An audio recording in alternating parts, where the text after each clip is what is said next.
कुरुक्षेत्र की युद्ध भूमि में अर्जुन को माध्यम बनाकर जो संदेश दिया था, वह संदेश गीता का संदेश, जिसमें यह कहता हूँ, वो कायरता से वीरता का संदेश था कि कायरता को त्याग करके वीरता को जीवन में उतार लें। विषाद को प्रसाद में बदलने के लिए भगवान श्री कृष्ण ने संदेश दिया। मरण धर्म को अमृत का संदेश दिया कि जीवन को पलायन से नहीं जोड़ना, जागरण से जोड़ना है। जिंदगी की समस्याओं से भागने से कभी समस्याएं दूर नहीं होंगी। भगवान श्री कृष्ण ने उद्घोष किया था, उद्धरेत आत्मना आत्मानम न आत्मानम अवसादयेत। स्वयं का उद्धार स्वयं करो, स्वयं को अवसादग्रस्त न करो, खुद को स्वयं न कोसो। क्योंकि जैसे जैसे व्यक्ति अपने आप को निराश होकर आत्मालोचना करने में लग जाता है तो विकास नहीं हो पाता। हम सभी के जीवन के लिए जरूरी है कि हम आत्म विकास करें, आत्मनिर्माण करें, और सबसे पहले होता है आत्म सुधार करना। श्री कृष्ण ने जो संदेश दिया वो बड़ा महत्वपूर्ण है। इस संदर्भ में हम ये भी सोच सकते हैं कि कभी जर्मनी में शोपेनहावर जैसा एक महान दार्शनिक, पश्चिम जिसके ऊपर बहुत प्रभावित था,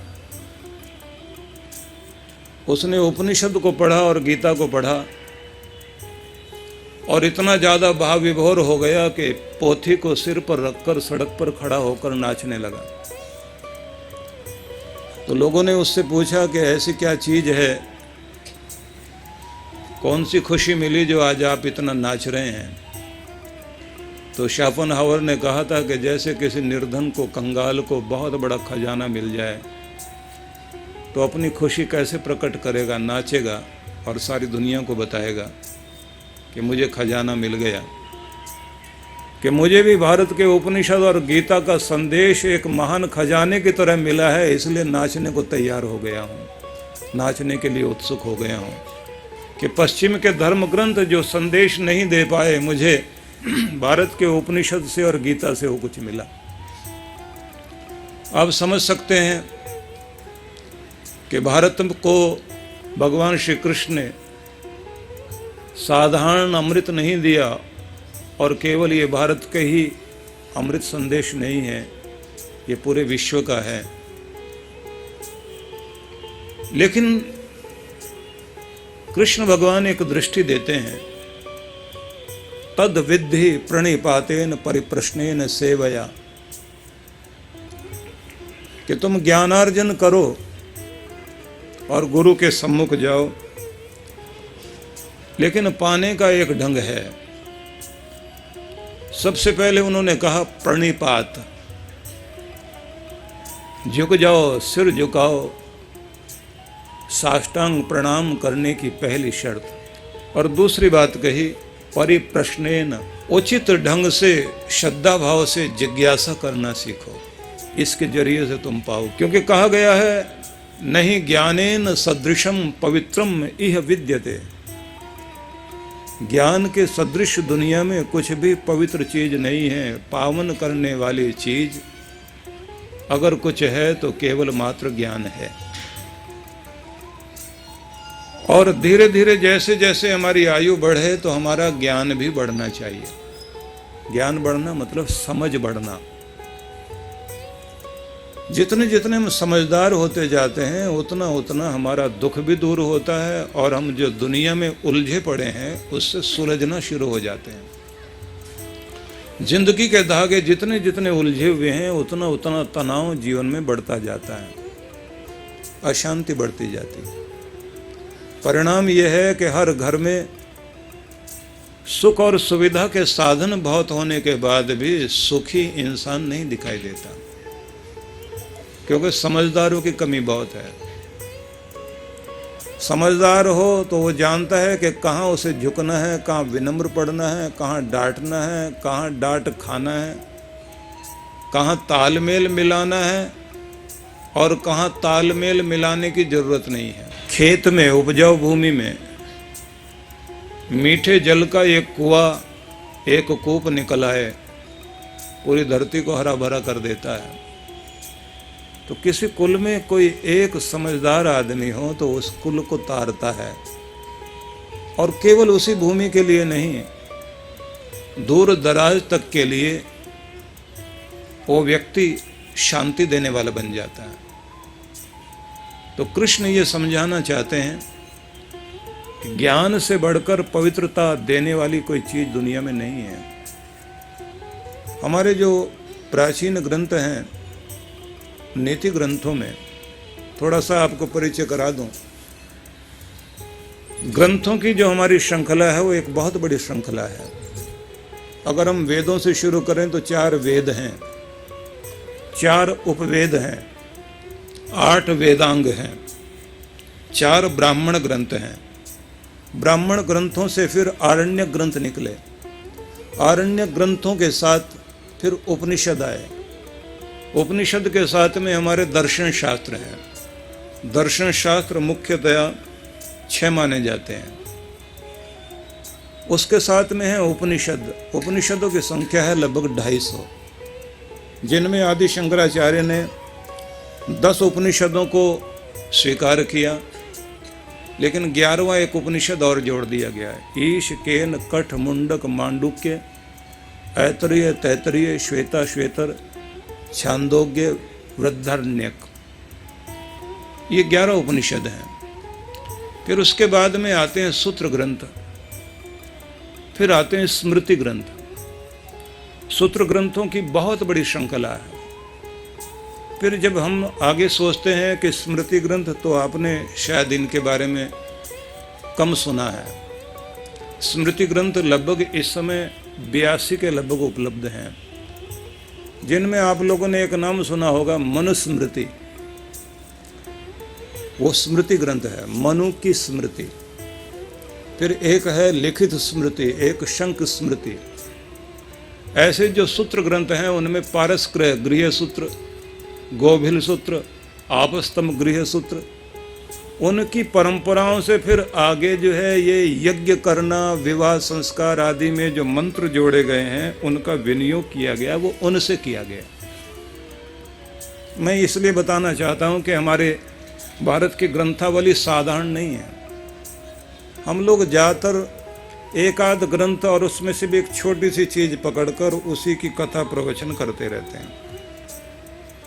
इतना बड़ा जो वांग्मय है उसे पढ़ने की चेष्टा कम ही लोग करते हैं। असल में तो लोगों को नाम भी पता नहीं है। विद्वता नाम की चीज मैं देख रहा हूँ धीरे धीरे लुप्त हो रही है।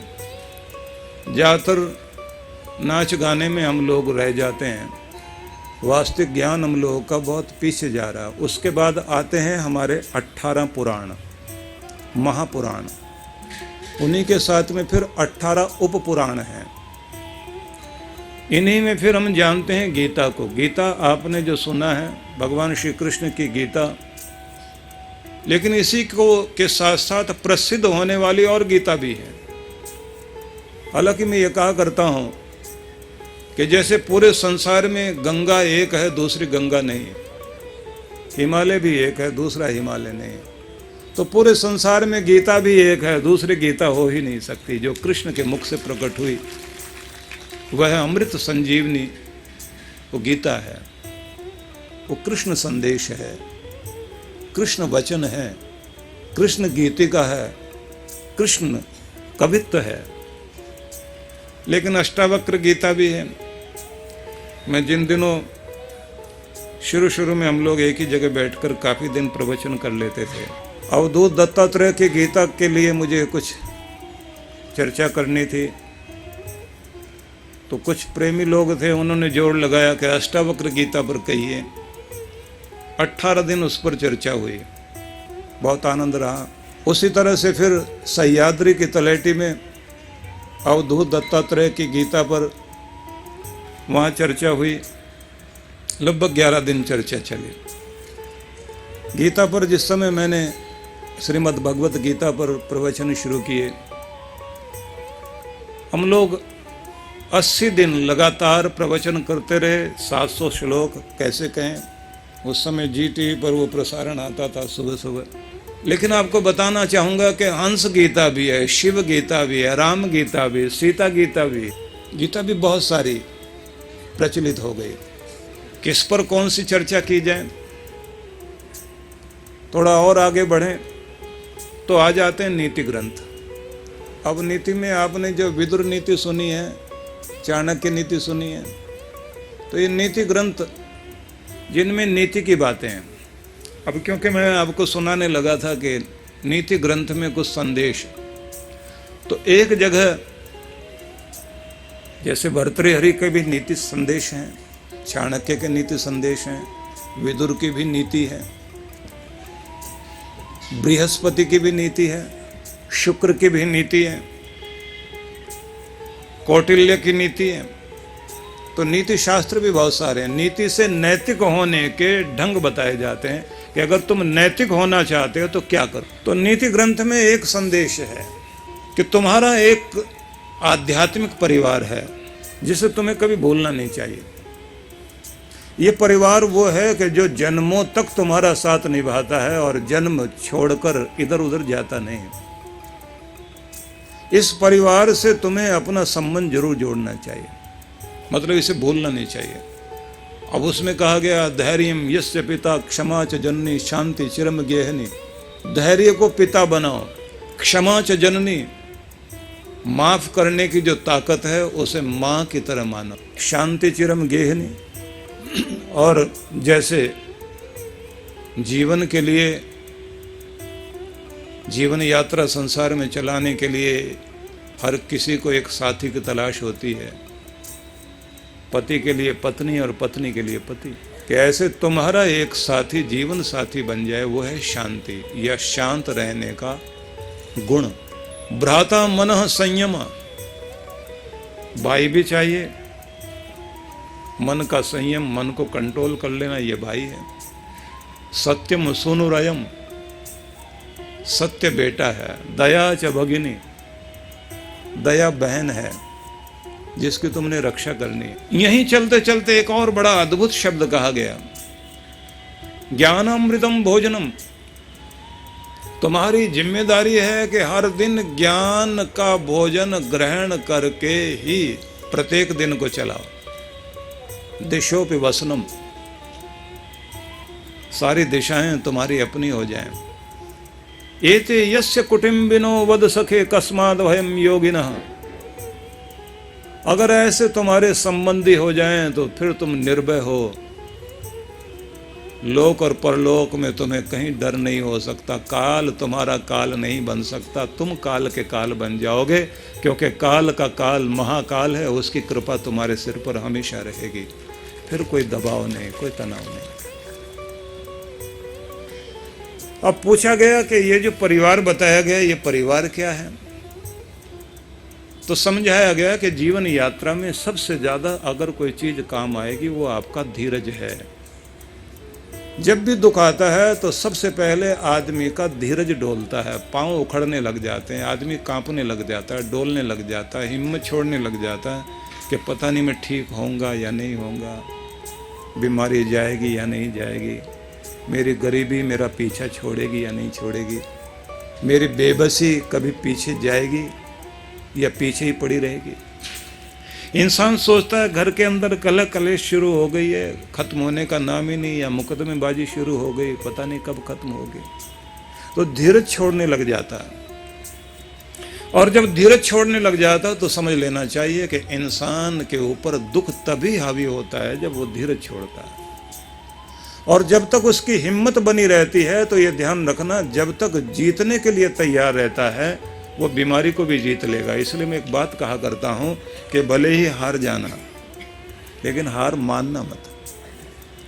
अगर हार मान बैठे तो जीतने का चांस नहीं है, अगर हार नहीं मानी तो फिर तुम कभी हारोगे नहीं, जरूर उठ खड़े होगे, दोबारा खड़े हो जाओगे, फिर तैयार हो जाओगे। ना बीमारी से हार मान लेना कभी, ना अपनी गरीबी से, ना दुर्भाग्य से। फिर से लड़ो, फिर से खड़े हो जाओ। एक बार नहीं, अनेक बार खड़े होकर के लड़ने की चेष्टा करो। वेदों में एक प्रार्थना है, उत देव अवहितम उन्नयथा पुनः। मेरे प्रभु, मैं अगर गिर जाऊं, अवहितम उन्नयथा पुनः, मुझे फिर से उठने की ताकत देना, गिरा न रह जाऊं। मुझे गिरने पर पछतावा नहीं है, पछतावा इस बात का है कि मैं गिरा न रह जाऊं। अगर मैं गिरा रह गया तो वो पछताने की बात है। गिर के उठने के का आशीर्वाद मुझे दे कि मैं फिर से उठ जाऊं। इसलिए तू इतनी मदद जरूर करना कि अगर गिर जाऊं, फिसल जाऊं, तो उतनी हिम्मत के साथ फिर से खड़ा हो जाऊं। महात्मा गांधी अपनी प्रार्थनाओं में एक प्रार्थना किया करते थे, जिस प्रार्थना का एक शब्द मुझे बहुत प्यारा लगा कि जिंदगी की राह में सही दिशा में पहला सही कदम उठाने में भगवान तो मेरी मदद करना। पहला सही कदम उठाने में तो मेरी मदद करना। आगे तो मैं उठा लूंगा कदम, आगे तो मैं चल लूंगा, लेकिन पहला कदम उठाने में मेरी मदद करना। माँ बाप भी बच्चे को चलाने के लिए पहला कदम चलाने के लिए हाथ पकड़ा करते हैं। भगवान से भी यही मांगो, मेरा हाथ पकड़ना और मेरा पहला कदम तू उठवा देना, बाकी तो मैं उठा लूँ। इसलिए अगर आपके जीवन में धैर्य है, और उसने इतना कहते ही जमुना में छलांग लगा दी, और पिता को लगाए तो बहुत बुरा हुआ। उन्होंने भी आओ देखा ना ताओ, ऊपर से जंप लगा गए। अब बेटा तैरता जा रहा है और पिता से कहता है आप घबराओ मत, भरोसा नहीं है, तुम्हारा बेटा जवान हो गया। तूफानों और तूफानी लहरों का सामना करने की हिम्मत है उसमें। पिता बोले कोई बात नहीं, मैं भी आ रहा हूं पीछे। अब दोनों तैर रहे हैं। आगे जाकर एक भंवर आता था, बेटे को समझ नहीं थी, जोश जोश में वहां चला गया। अब भंवर में पहुंचते गोल गोल घूमना शुरू हो गए। ताकत लगाए, बुद्धि लगाए, निकल ना पाए, चक्कर आने को हो गए। पिता पीछे से देख रहा है, वो बराबर से होकर जोश के साथ तैरता हुआ आया और उसका कमीज पकड़कर खींच के आगे को धक्का दिया। निकल आए, बच्चा थका हुआ, बहुत रोया और पिता के पांव पकड़कर बोला मुझे नहीं पता था बाप क्या चीज होती है, आज पता लग गया कि बाप इसका नाम होता है। पता नहीं कहां जाके आदमी भंवर में फंस जाए। बहुत जोश और बहुत हौसला है, लेकिन बहुत समझ की बहुत जरूरत है, क्योंकि जब जोश होता है तो फिर आदमी को होश नहीं होता। बाप बेटे दोनों गले मिलकर रोते रहे। उन्हें देखकर और भी लोग इकट्ठे हो गए, क्या हुआ भाई? बोले कुछ नहीं हुआ, एक अकल आ गई है, समझ आ गई है। और बेटे ने उसके बाद ये कहा कि पिता आज मैं समझ गया हूं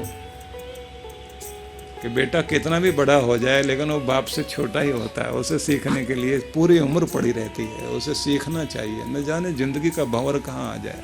लेकिन ध्यान रखिए, हौसले चाहिए। हौसले के साथ जो धैर्य होता है, जोश के साथ जो संतुलन बनाने की शक्ति होती है और समझ होती है, उसको धैर्य कहा जाता है। वो धैर्य होता है जैसे अंगद ने रावण के दर पर जाकर दरबार में ही पांव टिकाकर दिखा दिया कि मुझे हिला नहीं सकता कोई। सिर्फ पांव टिकाने की बात नहीं थी कि अपना पांव जमा के खड़ा हो गया, उसका मतलब था कि उनका धैर्य हिला दे और अपना धैर्य दिखा दे। ये अंगद का पांव मुहावरा बन गया। दुश्मन के दरबार में जाकर, विपरीत स्थितियों में जाकर अपना पांव जमा लेना, दूसरे का हिला देना। सीधी सी बात यही है कि नीतिकारों ने यह कहा कि एक परिवार तुम्हारी जिंदगी में हमेशा साथ चलना चाहिए, वो है पिता धैर्य है। पांव उखड़ने मत दो, दुख को जमने मत दो, बीमारी को जमने मत दो। अगर तुम्हारा पांव जमा रहा तो बीमारी का जरूर उखड़ जाएगा। अगर तुम्हारा पांव हिल गया तो बीमारी का पांव जम जाएगा, गरीबी का पांव जम जाएगा, दुर्भाग्य का पांव जम जाएगा। इसलिए हमेशा अपने आप को मजबूत बनाओ और परमात्मा से भी ये प्रार्थना करो कि भगवान मुझे ऐसा बना कि किसी भी परिस्थिति से मैं कमजोर न पड़ जाऊं, हिल न जाऊं। गीता में जगह जगह भगवान श्री कृष्ण ने अनेक तरह के संदेश दिए। उनमें एक संदेश जब आप ये पढ़ेंगे, 26 गुणों का वर्णन किया, दैवी संपदा क्या होती है। एक स्थान पर ज्ञानी और समझदार व्यक्ति के लिए 20 गुणों की चर्चा की, उसमें भी इस बात पर बल दिया। मैं तो सार में बहुत सरल शब्दों में आपसे कुछ चर्चा करूंगा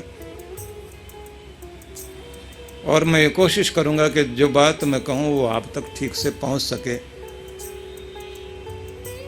बगीचे में बहुत सारे फूल होते हैं, हमारी अंजलि में कितने आ जाएं बात उतनी सी है, तो कुछ फूल आपके पास पहुंचा सकूं और आपका हाथ महक जाए और आपका जीवन महक जाए, इसकी चेष्टा करूंगा। तो उन्होंने आगे ये कहा, नीतिकार ने, एक दूसरा गुण है क्षमा, इसे मां का स्थान दिया गया। जैन समुदाय में क्षमावणी पर्व चलता है और बड़ा महत्व है उसका, और उस दिन का संदेश होता है कि क्षमा मांग लो और क्षमा कर दो। ये बहुत बड़ी चीज है। गलतियां हो गई तो क्षमा मांगने के लिए कभी पीछे मत हटो। मूर्ख आदमी बड़ा जिद्दी होता है, वो अकड़ा रहता है, झुकने को तैयार नहीं होता। समझदार आदमी क्षमा मांग लेता है और क्षमा कर भी देता है। लेकिन अपने आध्यात्मिक संदेश जो हम लोग उत्तरकाशी में हम जिन महापुरुष से, जिन सदगुरु से सीख रहे थे, उन्होंने हमको एक शब्द कहा था कि दूसरों को क्षमा करने में कभी देर मत लगाना, लेकिन खुद को क्षमा करने में देर लगाना। अपने आप को आसानी से माफ मत कर देना। अपनी गलतियां अगर तुमसे हो चुकी हैं तो उनको आसानी से माफ मत कर देना। उनसे सबक लेना, सीखना, उसमें अटके नहीं रहना, लेकिन आसानी से माफ ना करना। दूसरों को आसानी से जरूर माफ करना, कि इसका अभ्यास करो। अभ्यास करोगे तो उसी दिन से तुम देखोगे कि तुम्हारे अंदर एक रूपांतरण शुरू हो जाएगा। क्योंकि आध्यात्मिकता इसी बात से बढ़ती है आदमी की, कि अपनी गलतियों से सबक ले, सीखे और अपने अंदर परिवर्तन लाए। दूसरों को क्षमा करे, दूसरों की गलतियों को हमेशा याद रखना समझदारी की बात नहीं। लुकमान जो सूफियों में बहुत बड़े फकीर हुए, वो भी यही कहते थे। जब उनसे कहा गया कि आप पूरी ज़िंदगी जो इतनी तालीम हासिल की, इतने सारी किताबें आपने पढ़ी, तो क्या ऐसी चीज़ रही जो आपको हमेशा याद है, जिसे आप दुनिया को बताना चाहोगे? तो उन्होंने कहा कि मैं ज़िंदगी के आखिरी दौर में हूँ। 2 चीज़ें मुझे ऐसी लगी हैं कि जो हमेशा आदमी को याद रखनी चाहिए, और 2 चीज़ें ऐसी हैं जिसे कभी याद नहीं रखना चाहिए। कहता है, याद रखने वाला परवरदिगारे आलम जिसने जिंदगी बख्शी है, मतलब परमपिता परमात्मा जिसने तुम्हें जीवन प्रदान किया है, उसे हमेशा याद रखना, भूल मत जाना। दूसरी बात उसने कही है कि जो मौत सबके सर पे सवार है, उसे मत भूल जाना। अगर तुम उसे याद रखोगे तो गुनाहों में नहीं फंसोगे, क्योंकि आना याद है सबको, जाना किसी को याद नहीं। आने का एक दिन निश्चित था तो जाने का दिन भी पहले निश्चित कर दिया गया। इसलिए तो कहा जाता है कि दुनिया में 2 ही तो चीज़ें ऐसी हैं जो याद रखनी चाहिए। मैं एक बात कहा करता हूँ कि 4 चीज़ें अलग ढंग से याद रखनी चाहिए। एक चीज़ वो है जो हमेशा घटती है, और एक चीज़ वो है हमेशा बढ़ती है। एक चीज़ ऐसी है जो घटती भी है और बढ़ती भी है, और एक चीज़ ऐसी है जो न कभी घटती है न कभी बढ़ती। मैं कहीं खड़ा हुआ था, मुझे कहा गया कि आप 2-4 बात बता दीजिए। मैंने कहा 4 बात बता रहा हूँ, तो आपको भी वही 4 बात कह रहा हूँ। जो हमेशा घटे वो है उम्र, और जो हमेशा बढ़े वो है लालसा, वासना। घटती नहीं। आदमी की तृष्णा हमेशा बढ़ती है। घटती है हमेशा उम्र, बढ़ती है तृष्णा। और जो घटता भी है और बढ़ता भी है ऐसी चीज केवल हमारा मन है। वो रोज घटता भी है, बढ़ता भी, पल पल घटता बढ़ता रहता है।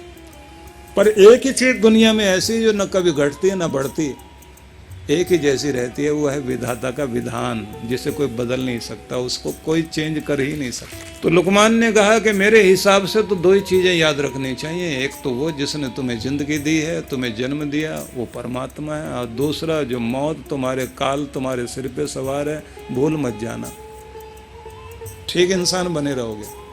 और कहता दो चीजें ऐसी हैं जिन्हें हमेशा भूल जाना, याद मत रख लेना।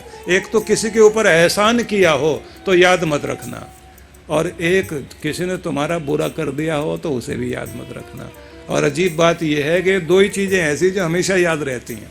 आप एहसान करके हमेशा याद रखोगे, इसके ऊपर मैंने इतने इतने एहसान किए, ये भूल गया, मुझे याद है। किसी के लिए भी कुछ करोगे हमेशा याद रहेगा कि मैंने इसके लिए ये किया था, वो किया था, ये दिया था, वो दिया था, पूरा हिसाब लगाते हो। लेकिन आप देखिए परमात्मा आपके लिए कितना कुछ करता है, पर कभी हिसाब लगाता है कि मैंने क्या दिया? कोई पिता अपने बच्चे के लिए कुछ करेगा, हिसाब नहीं लगाता। इसलिए तो भगवान को भी माता और पिता कहा जाता, ना माँ हिसाब लगाती ना पिता हिसाब लगाता। इसलिए कभी भी किसी के लिए कुछ करते हो तो हिसाब मत लगाना। जब भगवान हिसाब नहीं लगाता फिर तुम क्यों हिसाब लगाते? उन्होंने कहा कि एक चीज और याद रख लेना कि किसी ने, यह संदेश जीवन का है कि भूलने वाली चीजें दो ही हैं दुनिया में। एक, अगर किसी का भला तुमने किया हो तो भला करके भूल जाना। दूसरा, किसी ने तुम्हारा बुरा कर दिया तो उसे भी भूल जाना। ध्यान रखिए कि आप किसी के एहसान याद रखें ना रखें, लेकिन किसी ने गाली दी या कड़वा बोला वो तो कभी भूला नहीं जा सकता। अपमान एक ऐसी चीज है जिसे आसानी से भुलाया नहीं जा सकता, क्योंकि चोट केवल आदमी के तन पे नहीं लगती, उसके मन पर और उसके हृदय पर लगती है। मैं एक बात कहा करता हूँ, आपको भी याद दिला देता हूँ। मेडिकल साइंस के हिसाब से पूरे शरीर में जीभ ही एक ऐसी चीज है जिस पर अगर चोट या घाव लग जाए तो सबसे जल्दी वहीं भरती है। जीभ पर लगा हुआ घाव सबसे जल्दी भरता है, चोट लग जाए जीभ पर तो सबसे जल्दी भर जाएगी। पूरे शरीर में घाव ठीक होने में जीभ पर लगा हुआ घाव बहुत जल्दी ठीक होता है, पर जीभ से लगा हुआ घाव जिंदगी भर ठीक नहीं होता। ये बहुत ही अजीब बात है। जीभ जिसके दिल पे एक बार घाव लगा दे कभी मिट ही नहीं सकता, हमेशा बना रहे। लेकिन बड़ा इंसान वो है दूसरे के लगाए हुए घाव को बहुत जल्दी भूल जाए, और अपने द्वारा लगाए हुए घाव को कभी भूले नहीं कि मैंने बहुत गलत किया। ऐसा बोलना नहीं चाहिए था, ऐसा कहना नहीं चाहिए था। नीतिकारों ने एक जगह लिखा, सार सुनाता हूँ, कि एक ही तो चीज है व्यवहार की जिसमें कुशलता प्रवीणता दिखाई देती है। कि तुम चाहते हो दुनिया तुम्हारे वश में आए तो फिर जीभ को वश में रखना। ये जो तुम्हारी जीभ रूपी गऊ है, ये दूसरे के मान की हरी भरी खेती को उजाड़ने के लिए हमेशा तत्पर रहती है। शब्द देखिए, तुम्हारी जीभ रूपी गऊ दूसरे के मान की हरी भरी खेती को उजाड़ने के लिए हमेशा तत्पर रहती है। इसे खूंटे से बांध के रखिए, तुम संसार में सबसे प्रिय हो जाओगे, परमात्मा के भी और इस दुनिया के भी। और हो सके तो इस जबान पर उस मालिक का नाम चढ़ा लिया तो ये पवित्र हो जाएगी। जिस जिह्वा पर उस मालिक का नाम आ गया तो फिर वो क्यों ये कोशिश करेगा ये जबान खराब हो। तो इसलिए लुकमान ने यह कहा था कि माफ कर देना उन्हें जिन्होंने तुम्हें दुख दिया, और भूल जाओ उन्हें, माफ कर दो उन्हें जिनके तुमने बहुत एहसान किए और वो तुम्हें भूल गए। इस माफी से तुम बड़े होते हो। नीतिकारों ने कहा कि क्षमा मां है, और कृष्ण भगवान ने, तो आपसे मैं चर्चा कर रहा हूं, ये श्लोक पूरा करना चाहूंगा। नीतिकारों ने यह कहा कि तुम्हारे लिए धैर्य पिता है, क्षमा माँ है, और एक जीवन साथी जो हर व्यक्ति को चाहिए जीवन की यात्रा सफल हो सके। तो शांति को इसी तरह का गुण मानना, क्योंकि पत्नी व्यक्ति को आगे बढ़ाती है। मनोवैज्ञानिक और समाजशास्त्री इस बात पर बल देते हैं कि अगर आपको सही साथी मिल गया तो 60% जिंदगी आपकी खुशहाल है। जीवन का 60% सुख दुख इस बात पर निर्भर करता है कि अगर आपका जीवन साथी सही है तो 60% तो सुख इसी से मिल जाएगा, और अगर गलत मिल गया तो 60% दुख तो इसी कारण रहेगा। तो ये कहा जाता है कि अगर शांति को जीवन साथी मानो तो ये समझ लीजिए कि 60% जीवन की सफलता इस बात पर निर्भर करती है। आपको सबसे पहले ये चेष्टा करनी चाहिए कि आपका मन शांत रहे, आपका घर शांत रहे, आप जहाँ काम करते हैं वो जगह शांत रहे, आपके अपने जो लोग हैं उनके साथ में शांति बनी रहे। क्योंकि जब किसी देश में शांति होती है तो वहाँ विकास चलता है, वहाँ तरक्की चलती है। किसी फैक्ट्री में अगर अशांति शुरू हो जाए तो याद रखिए कि वहाँ विकास नहीं होगा, फिर तरक्की रुक जाएगी। और अगर किसी व्यक्ति के मन में अशांति है तो उसकी सेहत कभी नहीं बनेगी, ना नींद ठीक आएगी, ना हंस पाएगा, ना गुनगुना पाएगा। इसलिए शांति तो जीवन के लिए बहुत आवश्यक है। शांति का कार्यकाल विकास का कार्यकाल माना जाता है। तो ये कहा गया ये जीवन साथी है आपका,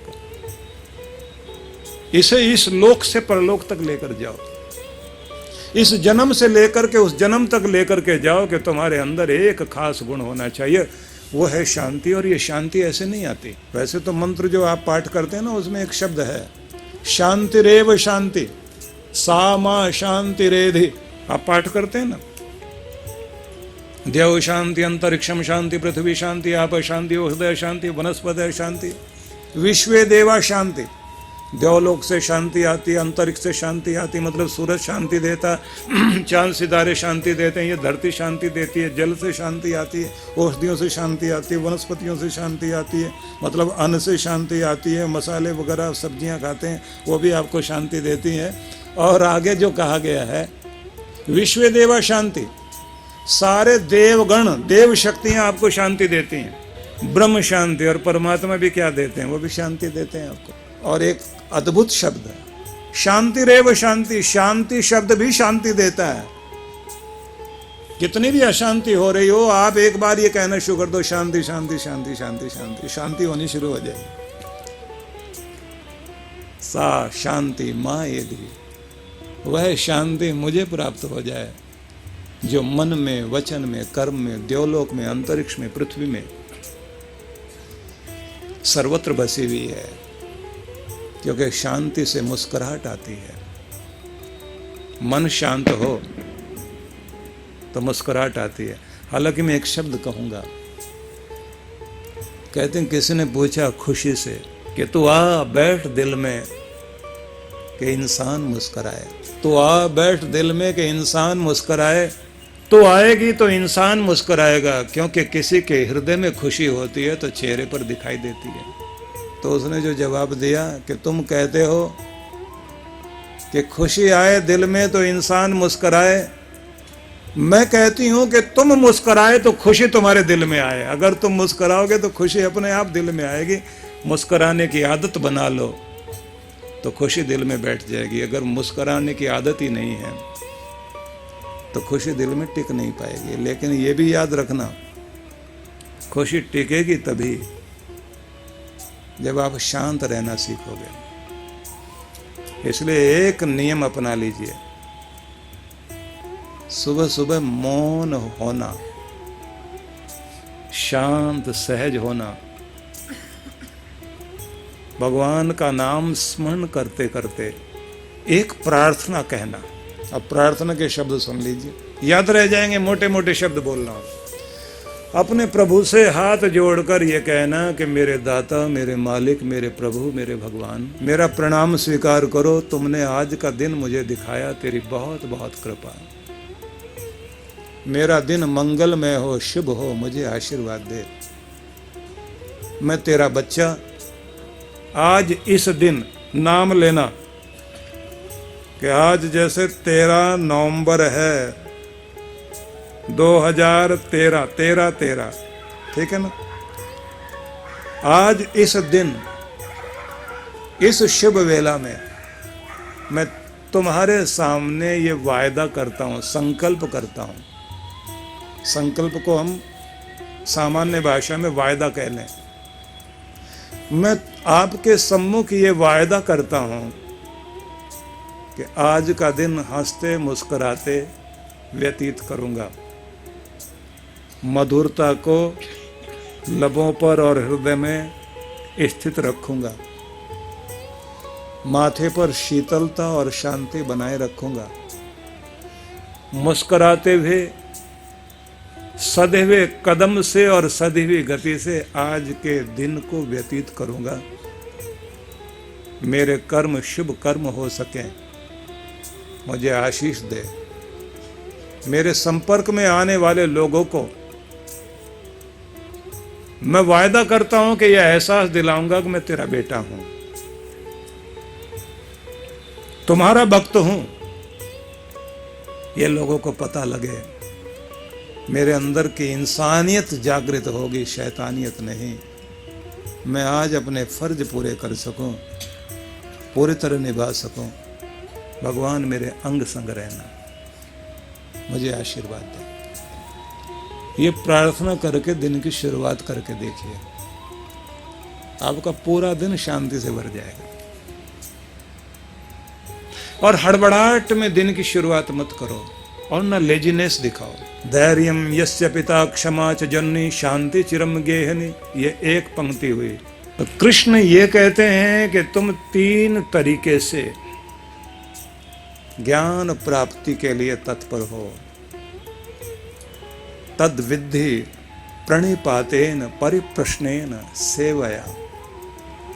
पहले तो तुम्हें प्रणिपात करना आना चाहिए, प्रणाम करना आना चाहिए, झुकना सीखो। अहंकार कभी झुकना नहीं चाहता, इसलिए प्रणिपात का संदेश, कृष्ण का संदेश यह है कि आत्मसमर्पण करना सीख जाओ तो तुम ज्ञान को उपलब्ध हो जाओगे। गुरु तुम्हारे हृदय में बोलना शुरू हो जाएगा, तुम्हारी जिंदगी के अंदर रूपांतरण शुरू हो जाएगा। क्योंकि भक्ति अपने आप में एक क्रांति है। जीवन को छू जाए तो चेंज आएगी जरूर।